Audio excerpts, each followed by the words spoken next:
salah satu perwakilan dari SMP Istiqomah Bandung untuk mengikuti lomba storytelling. Pada kesempatan kali ini, aku akan membacakan kisah perjalanan Nabi Muhammad dalam peristiwa Isra Mi'raj. Isra Mi'raj adalah peristiwa penting dalam sejarah Islam yang mengisahkan perjalanan Nabi Muhammad SAW. Peristiwa ini diperingati sebagai perjalanan suci Rasulullah SAW sekaligus tanda kekuasaan Allah Subhanahu wa Ta'ala.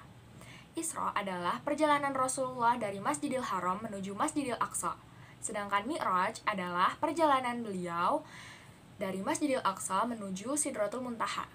Pada peristiwa ini, Rasulullah berkesempatan untuk bertemu dengan Allah secara langsung.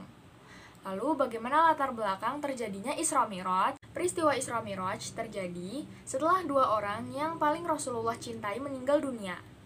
Kedua orang tersebut adalah paman Rasul yang bernama Abu Thalib dan istri beliau yang bernama Siti Khadijah.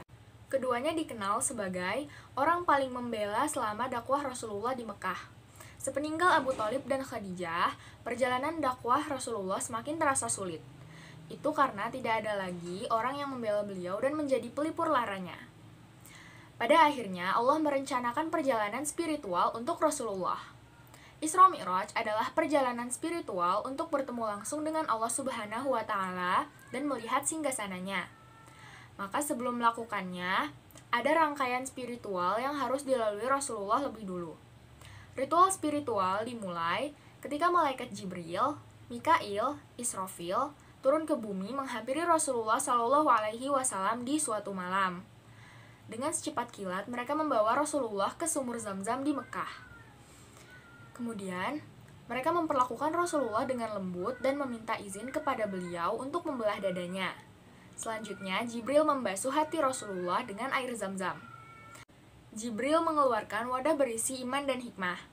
Ia menuangkan seluruh isi dalam wadah tersebut ke hati Nabi, sehingga ilmu hikmah, ilmu yakin, dan Islam telah mengkristal dengan hati Rasulullah. Persiapan sudah selesai. Selanjutnya, Rasulullah dibawa oleh para malaikat menuju Sidratul Muntaha menggunakan kendaraan yang bernama Buraq. Seekor binatang putih bertubuh lebih besar dari keledai dan lebih kecil dari bagal dengan dua sayap di kedua kakinya. Kemudian Rasulullah pun pergi meninggalkan Mekah. Selama perjalanan, beliau singgah ke beberapa tempat yang tidak pernah dilihat sebelumnya. Setiap tempat yang beliau singgahi dijelaskan nilai-nilai historinya oleh Jibril. Rasulullah pun diperkenankan melakukan sholat sunnah 2 rakaat di masing-masing tempat. Kemudian Rasulullah juga diperlihatkan azab-azab seorang hamba yang durhaka dengan masing-masing jenis dosanya.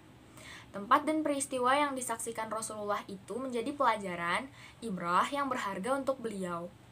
Setelah melakukan perjalanan Isra, Rasulullah dan malaikat Jibril pun melanjutkan perjalanannya ke Sidratul Muntaha, yaitu lapisan langit yang ketujuh.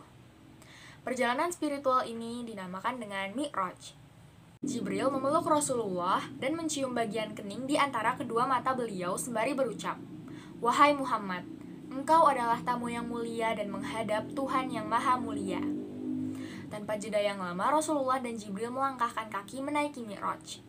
Begitu kedua kaki beliau tepat menginjak tangga yang pertama, tangga itu bergerak naik sendiri membawa Rasulullah dan Jibril terbang menembus awan. Mereka pun melakukan perjalanan menuju langit ketujuh. Di setiap tingkatan langit, Rasulullah menyaksikan pemandangan yang luar biasa. Beliau bertemu dengan para nabi terdahulu bersama pengikutnya yang soleh. Langit demi langit beliau lalui, hingga Rasulullah mencapai puncaknya di langit ketujuh atau Sidratul Muntaha. Bahkan Jibril tidak dapat melampauinya. Rasulullah pun bertemu dengan Allah Subhanahu wa Ta'ala dan diberikan perintah sholat olehnya sebanyak 50 rakaat. Kemudian Rasulullah melakukan negosiasi terkait jumlah rakaat dengan meminta saran kepada Nabi Musa alaihi salam. Hingga akhirnya dari peristiwa Isra Mi'raj itu tercetuslah perintah sholat 5 waktu yang diwajibkan bagi setiap umat Islam. Sekian kisah perjalanan Isra Mi'raj Nabi Muhammad SAW. Semoga kita semua bisa mengambil hikmah dari kisah ini. Wabillahi taufiq wal hidayah. Wassalamualaikum warahmatullahi wabarakatuh.